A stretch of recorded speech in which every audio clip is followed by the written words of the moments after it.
Hello guys, welcome to my channel.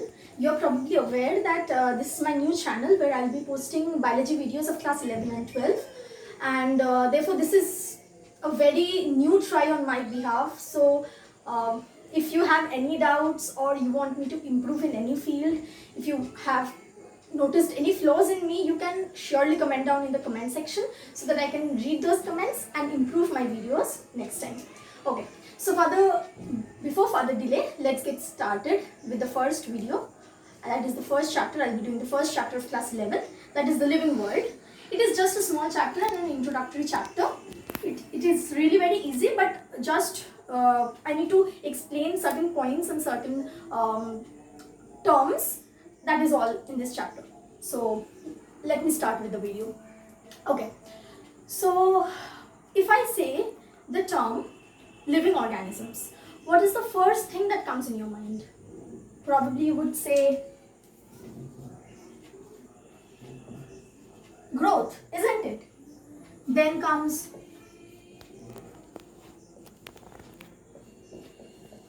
reproduction, obviously, yes.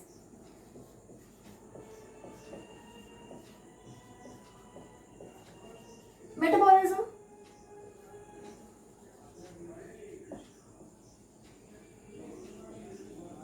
and consciousness. Basically, there are many more features, but we will mainly discuss these four, and these are the 4 points that are given in your NCERT as well. So these are the main features that can distinguish a non-living object from a living organism. So let's discuss each term one by one. Okay, so first comes growth. Okay, fine. Now you may ask that what is growth? Growth is nothing that everyone is aware what growth is, but we never realize what it actually is. It is basically nothing but the increase of our body mass that can happen in plants, in animals, or even in unicellular organisms. So in case of plants, if you say the growth is a continuous process, it happens throughout their lifespan until they die. It is a continuous process throughout their life. But in case of animals, for example, if we take the humans, it stops after a certain age. We don't grow throughout our life, then we'll be as tall as mountains. That doesn't happen. So growth happens till a certain age, and after which that stops. But we can notice the growth in our cells, obviously. If we are wounded, if there are cuts, then the cells do repair themselves and cell growth takes place. Okay, but in case of unicellular organisms, we'll find that their growth is nothing but cell division. Cell division, will be studying cell division in our later chapters in class 11 itself. So it is nothing but cell division. So what happens is, even in vitro cultures, if you notice through the microscope, you'll find that you can count the number of cells they have grown up to. Okay, fine. Now you can ask me a question which is very obvious, that even mountains grow, even plateaus grow, but you must keep in mind that these growths are not equivalent to that of the growth that I am talking about, because their growth is nothing but just accumulation of rocks and stones and boulders on them, that is on the surface. But in the growth that I am talking about is from inside, isn't it? And this growth stops once the living organism dies. That is very obvious. After the death of a plant or any animal, that growth stops. So now we can say that growth is actually a defining character of a living organism, but we just can't say it's just growth. We have to explain how growth is the defining character, because it has to be the increase in the mass of the body from inside, not just accumulation of substance on the object, isn't it? Okay, well, then we are done with growth. Okay guys, so growth cannot be taken as the only defining character of a living organism. We need to include some more terms like reproduction, metabolism, consciousness. So next comes reproduction. So we already know that there are sexual reproduction, asexual reproduction. For example, if I say, obviously the mammals or many animals, they sexually reproduce. but there are even animals which reproduce asexually. Okay, so for example, if I take fungi, it increases by the huge and millions number of spores they produce. Again, the planaria or the flatworm, they reproduce through regeneration. They increase the number through regeneration. Again, there is another process called budding, which is seen in yeast, then in hydra. Now these terms that I just said right now, that is budding or regeneration or spore formation, these are terms which you are probably familiar with. If you are not, then please let me know. I'll explain in my next class. Okay. So the next thing that I'll be saying is, for unicellular organisms like bacteria, reproduction and growth is synonymous. There is no difference, because in both cases they will multiply the number of cells, that is, they increase the number of cells, that is all. So here is a drawback. So reproduction, how will you say that reproduction is only a defining character?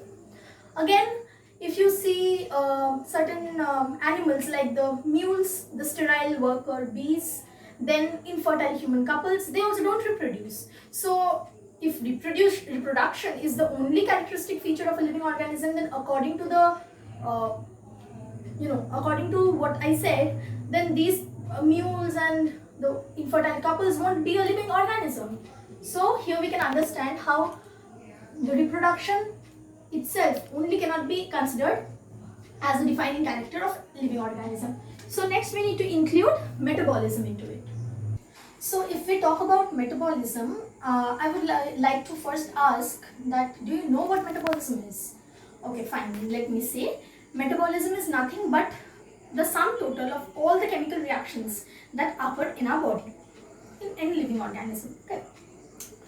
So in metabolism, we'll find that all the bodies of living organism is made out of chemicals, and these chemicals may vary in sizes, but these are continuously being made and being converted or changed to biomolecule. Okay, a certain biomolecule.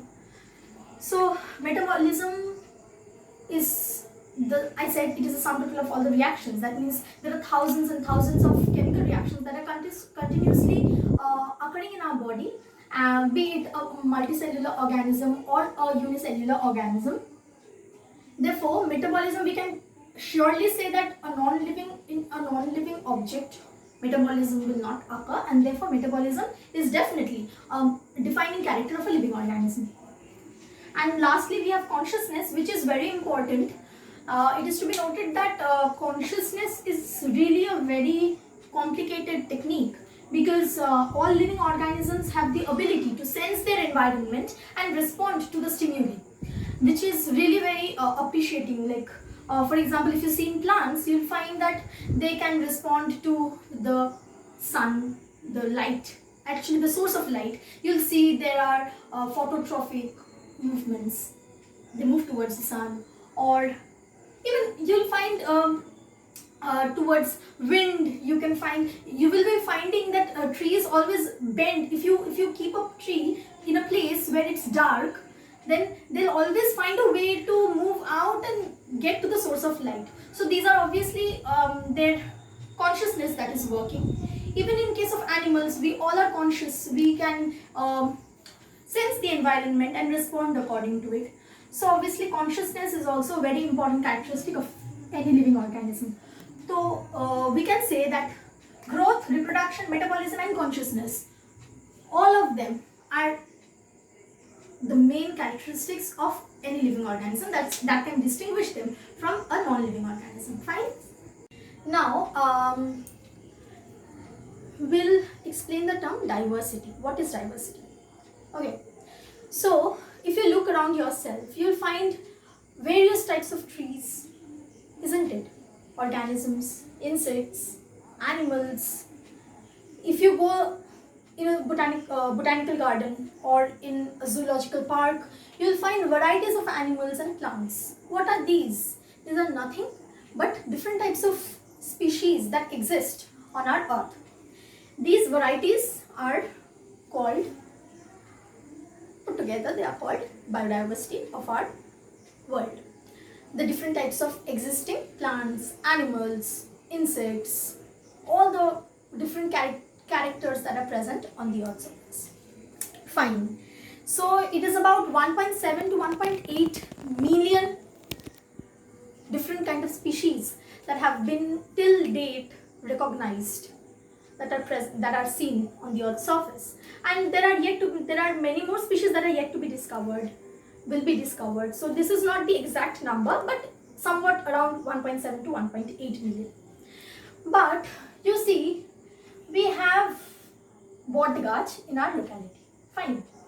Now, if I go to a different state where people do not know Bengali, maybe they are Hindi speaking or Gujarati speaking, and I refer to that tree as Botgach, we have a Botgach in our locality, they'll be wondering what Botgach is, isn't it? Because they know Botgach in a different name, isn't it? So that is the reason this confusion was always there in our, not only in country, if you go abroad and if you refer to cats as Biral, or if you anything that if you say those plants or animals in your own language or the local names they have, then probably the people outside who do not know your language won't be able to understand what you're trying to say. So to to demolish this confusion, so as we can discuss over a particular plant, like if there is there is a meeting and they want to discuss about a particular plant, and people from all over the world has been invited, then there should be a particular name of that plant so that each and everyone can recognize that plant by that name. So people thought, or scientists thought, that it was necessary to give a name which would be known by everyone throughout the world, so that this confusion can be omitted. So then came our nomenclature system. Nomenclature is nothing but giving any plant or animal or any insect a specific name by which all over the world everyone will know that particular species. Fine. Now, to put a nomenclature, first we need to identify the object. So there are basically three processes. One is identification, second is classification, and then it's nomenclature. We need to first identify the organism. After identifying, we need to decide, okay, in which category will this fall, into plants or into animals, or there are many other categories. So that they need to decide, and then finally they need to give a proper name, so by which everyone will know that particular organism. Fine. Okay.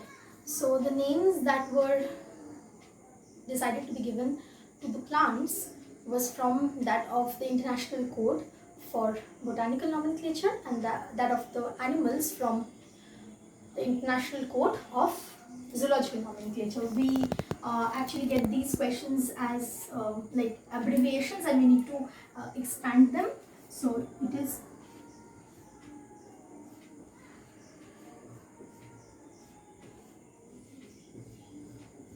this is International Code for Botanical Nomenclature, and this is International Code of Zoological Nomenclature. These comes as in questions in exams. Actually, they ask for the full name. They give you this abbreviation and they ask. Okay, fine. So keep this in mind. So in case of binomial nomenclature, that is two names that are given to a particular plant or an animal or anything that they're classifying. So these two names are basically given just as we have a name and a surname. Okay, so the first name that is given is called the generic name, and the second name is called the specific epithet. So there are certain rules when we write down a scientific name. So I'm probably all are already aware of the rules, still I'm saying them. So the rules are nothing but, let us take an example. Okay, for mango, the scientific name of mango is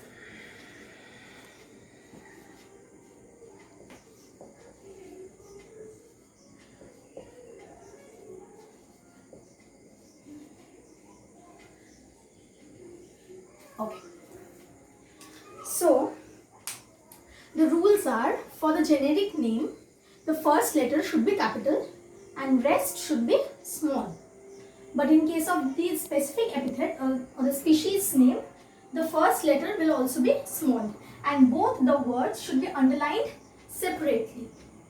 Can you see? I have separately underlined the two words. Okay. The next thing is, we actually write, the names are actually Latinized. Okay. They are derived from Latin. So either they are written in Latinized form or in italics. You all know what italics is? Cursive. So either it is written in italics or in Latinized form. And the rest you can understand. First is, the first letter should be capital and the word should be separately underlined. Okay, fine. Now, it is impossible to study about an organism without classifying that organism, right?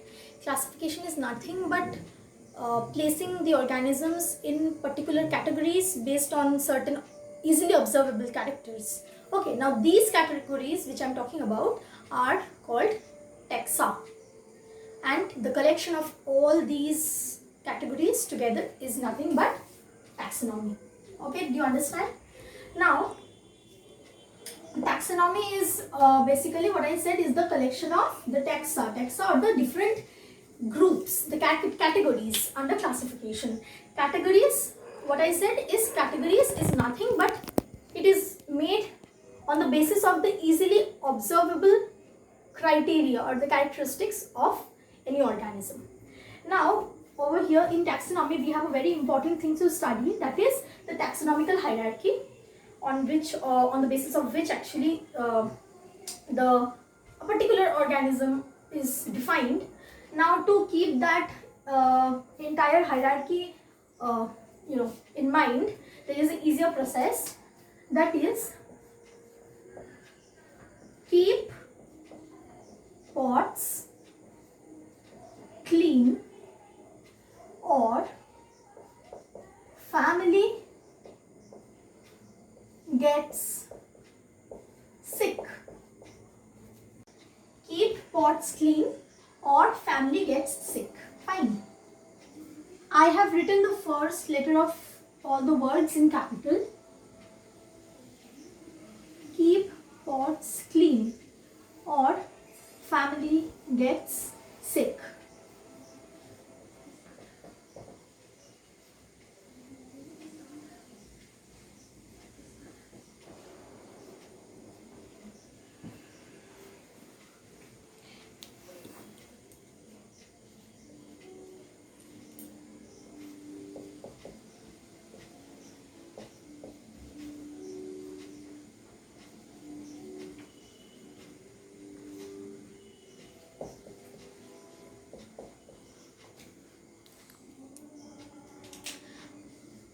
K for kingdom, P for phylum, C for class, O for order, family, F for family, G for genus, S for species. Okay, so what is the taxonomical hierarchy?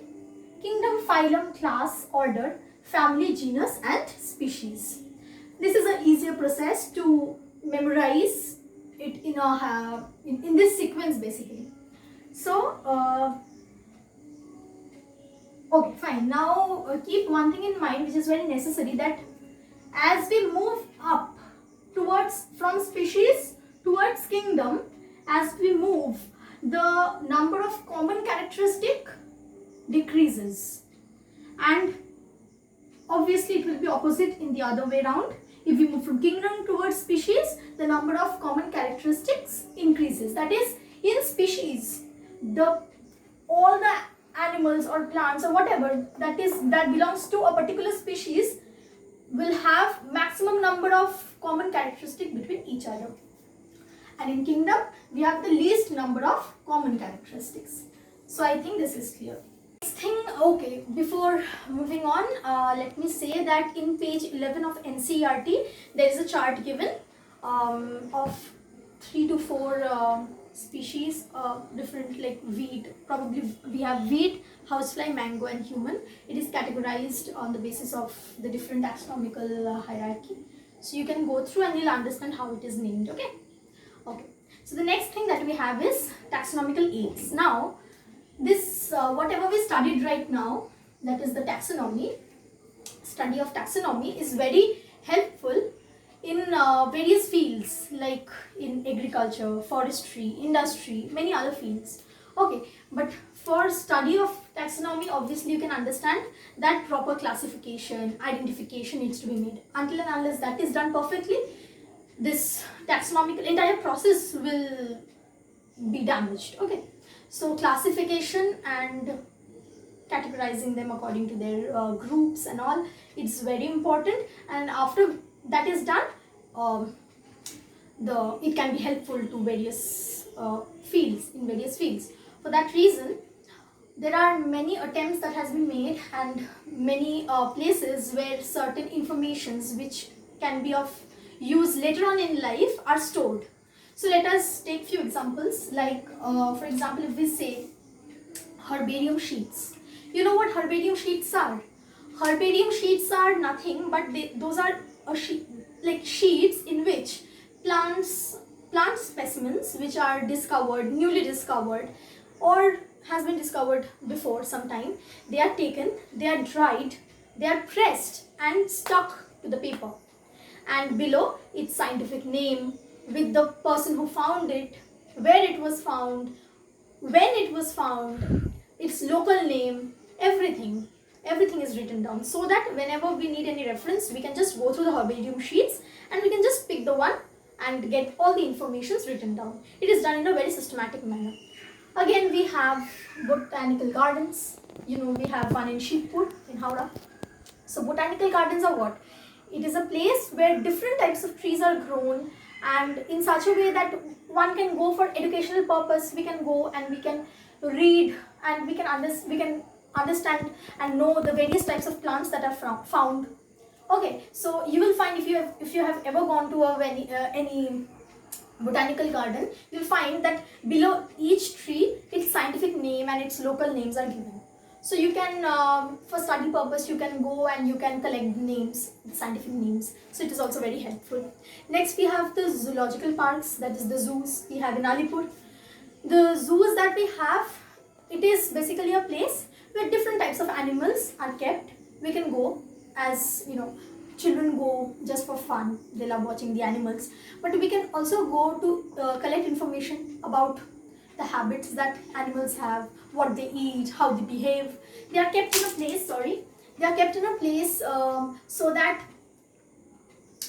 actually they are provided as much comfort they can be provided as that of any forest, and therefore we can go and we can see the animals, we can see their habitats, their food habits, how they behave, everything, and we can know the various animals existing. And lastly we have key.